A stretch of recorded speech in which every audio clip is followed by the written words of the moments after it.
Thank you. Hey, Morgan, did you, hi, good morning, how are you? We will, I'm filming now, I won't do any names. Did you tell, no, you're fine, I put it on after you brought her in. Did you tell her the Friday first patient policy, billing policy? They said we were keeping that on the list. Okay, Yeah. so basically the first patient on Friday, I'm instituting this new fee. I figured I'd try it out on you first. You've already been charged. What we did, we're double charging the first patient on Friday because I don't like getting out of bed. MD money, damn it. Either. I would have come later. Yeah, no, just kidding. Thanks, Morgan. Listen, so I want to do a tutorial for other physicians where I'm live on YouTube how to do a HIPAA compliant visit with. So I'm not going to use your name. So first I have to get your permission, right? If you don't want to do this, bam, off immediately.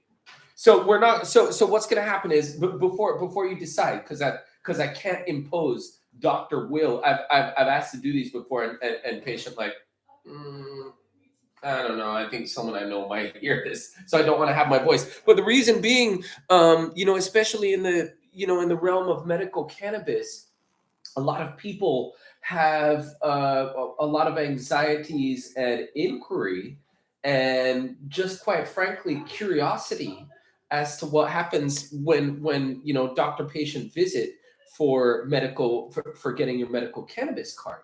And you're a good patient. Are you okay with this sort of thing? I don't have you on, so I am on camera, right? You are not on camera, okay?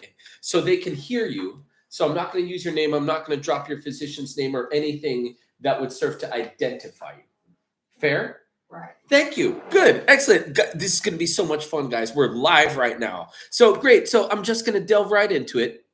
So just some of the history, I'll just present it to everyone because really good. So what we do here, folks, we gather out there in YouTube land, we gather the history from the patient, and she was very kind and uploaded her medication. She's taking gabapentin. So she's applying for fibromyalgia, and she has all of the fibromyalgia symptoms. We'll get into that. She provided a good history. So she's taking gabapentin, all right, which is a peripheral neuropathy / fibromyalgia medication. Ropinirole, which is for restless leg syndrome. It's an antispasmodic of sorts. Topiramate, which is an anticonvulsant, which can be used for a variety of things: migraines, body pain, a variety of things, seizures. Atorvastatin, that's her cholesterol medication. Effexor for mood, that's venlafaxine. SSNRI, selective serotonin and norepinephrine reuptake inhibitor. Okay, so that's for mood for the most part, depression, sometimes anxiety, that sort of thing. Indipamide, I believe, is a thiazide diuretic for either blood pressure or for other diuretic reasons, heart failure maybe.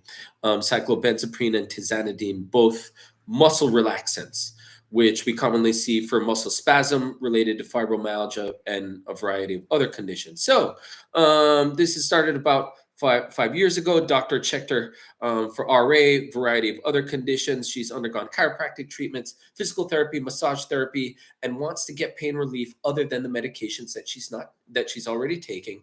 Also with arthritis in the neck and back, not uncommon.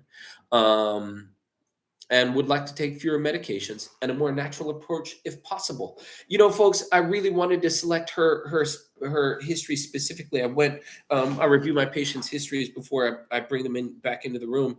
And I see this sort of presentation, ma'am, a whole lot where someone has tried the Western medicine approach, which I think is in most cases a viable approach to undertake.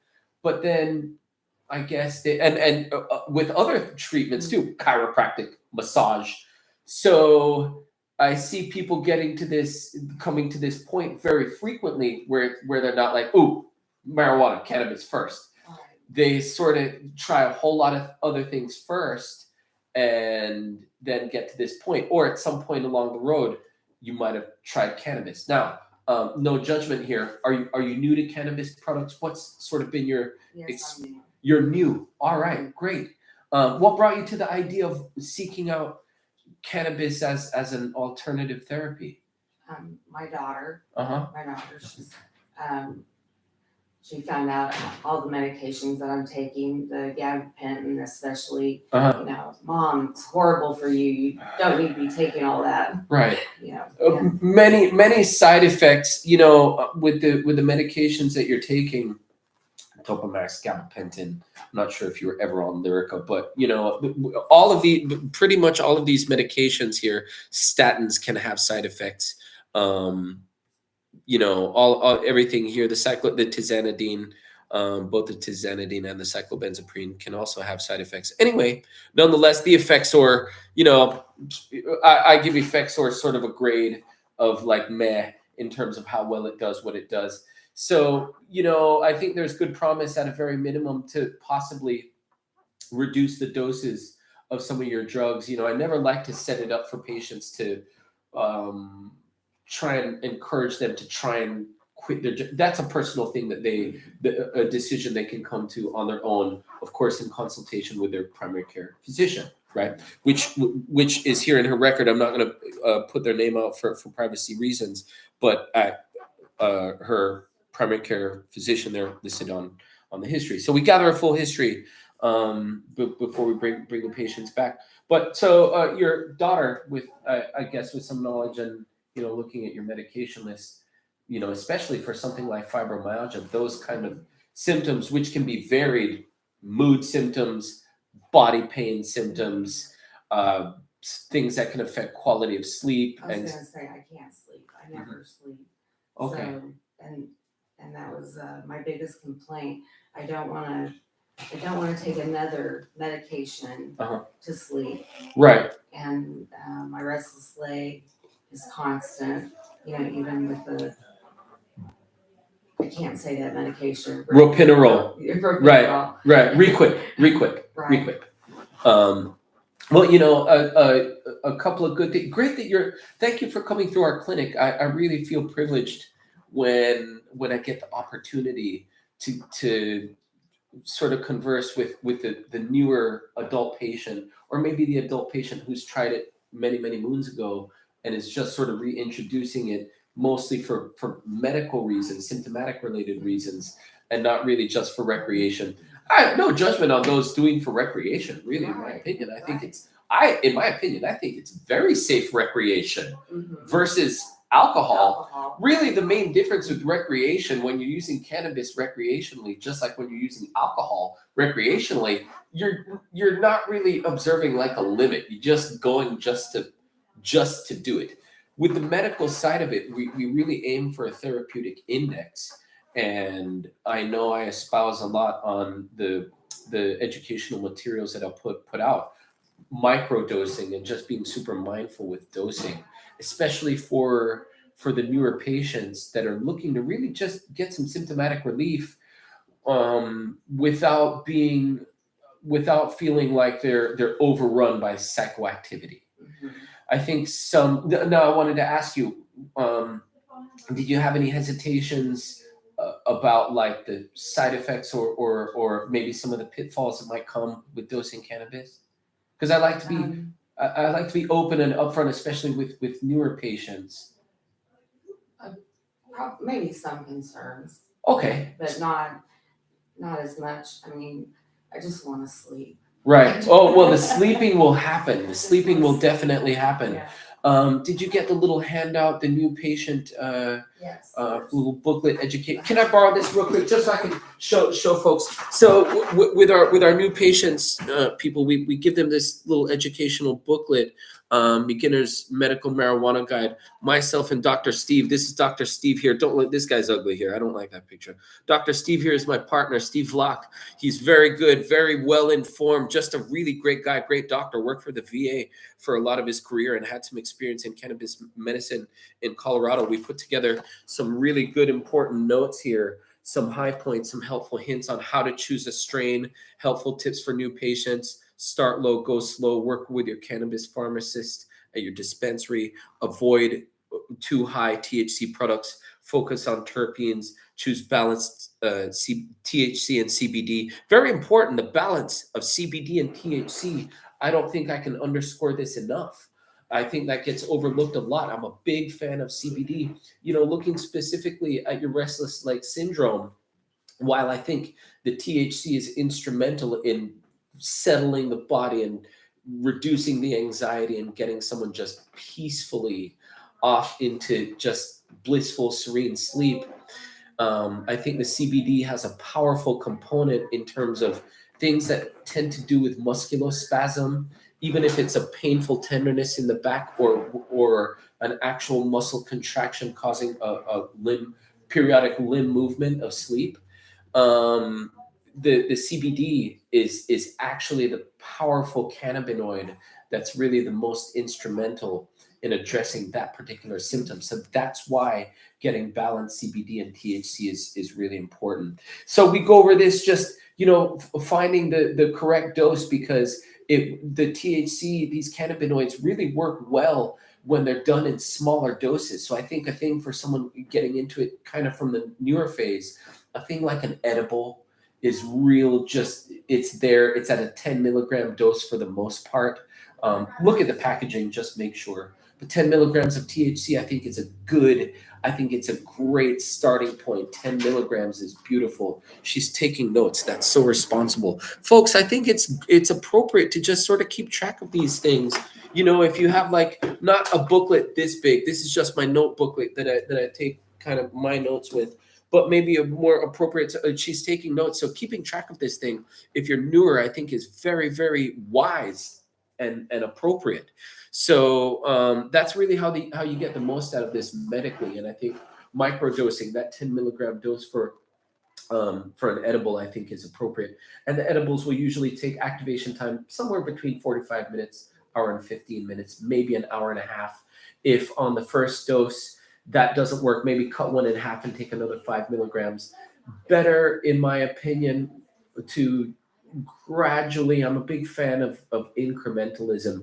Work your way up. It's good that your daughter has experience. She can probably help you and guide you in this process. But gradually work your dose up and work yourself up into your comfortable zone of euphoria, where you're not overwhelmed by psychoactivity and you don't feel like you're blurred in your mind.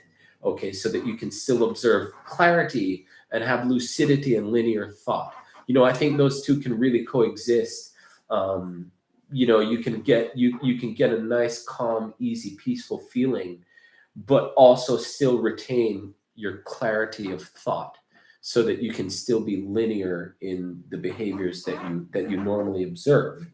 So that's what I try and really encourage patients to just be observant for. Sometimes when you're going to sleep, maybe not quite as important, right? As you're going to sleep, it's like, when in Rome. For the pain relief, what would you suggest? That's a good question. I think that sort of choice that tends to be more patient specific with regards to pain relief, because I've heard a lot of varying opinions on that. What I would be mindful of, the sativa strains. Let me give you this back, because we do go over indica and sativa here on this side, the difference between the effects and dosage and what to look out for as far as pitfalls with indica and sativa. Okay, so handy little guide here, guys. If you guys ever want this, we're happy to furnish you. Can mail one out to you. Okay, so really, as far as the indica, say again, this one with the 10 milligrams starting out, that's with the indica. That's for the indica. For the most part, for newer patients, I recommend indica and indica hybrids. Indica more apt to give you more relaxed, easy, peaceful kind of feeling, more appropriate for, say, muscle spasm, tension in the neck. You had mentioned that kind of axial spine sort of issue there. So relief of muscular tension, that sort of thing, indica more appropriate for. Sativas, in my opinion, if you're looking for daytime relief, I think sativas are quite appropriate in the efforts to pain relief, but still remaining they are more activating of the mind. So for people that tend towards bad anxiety, I tell them to be mindful, especially with the doses of sativas, because it can put people who might tend to be anxious or easily stirred up or stressed. I think in the higher doses, I think it can put them in a funny place. Okay, so pro tip: if you ever take a strain that you don't like, and it's not putting you in a good place, indica or sativa, if you dose some sublingual CBD only, all right, CBD only, that will very much serve to mitigate the effects of THC over intoxication, regardless of strain. All right. Hydration also key in this process if you happen to over medicate. Otherwise, everything else will just cool out with time. No need to go to the ER for the most part. Any of that kind of stuff, don't worry about it. Just wait it out. It'll happen. All right. Giving her the gold 101 points here, folks. I'm taking a little longer than I usually take, but I think it's important for the teaching purposes, just for, for physicians, even if you don't specialize in this, we can learn a whole lot of points just from taking number one in medicine, folks, take a good history, right? Take a good history just so that you can guide them if there might be a drug interaction. I know what she's taking. I can advise her on that. Nothing really going on that I'd consider as far as a drug interaction, as cannabinoids don't really too much interact with the liver cytochrome mechanisms that we use to metabolize most things. All right. So cleared by the intestines, not by the liver, kidney. Okay. So that's pretty much it. As far as strain choice, it ends up being a personal thing. I would like to recommend the sublingual oil. Sometimes they'll call it RSO, meaning Rick Simpson oil. Don't get too caught up with that. It's this amber colored stuff that comes in a syringe type tube. Dose quite minusculely, very carefully. They'll tell you, ask the bud tender how to dose it. It's just a little drop, right? Easy to misdose that, meaning too much. But you had asked about sleep. This stuff is gold because it's made by a very clean process. It dissolves easily under the tongue. It's like a little waxy oil type substance. Doesn't require smoking. The inhalational route is there. I try and be mindful about not encouraging people to do combustion smoke. Okay, it's there. No judgment. All right, really no judgment if that's what you decide to do. Because, yeah, you might change your mind. I don't know. I've done the puff. I think it's cool for me every once in a while. I try not to engage in that. I think the Rick Simpson oil, for me personally, it's really been a good experience. So I recommend it to others. In closing, any questions that I can answer for you? All right, great. Thank you for being. You've been real patient. This has been a goal thing that we put together, and so from here it's just upload to the state website. Can I borrow this form just so I can show them? So she knows. Oh, all right, tripped on that one a little, folks.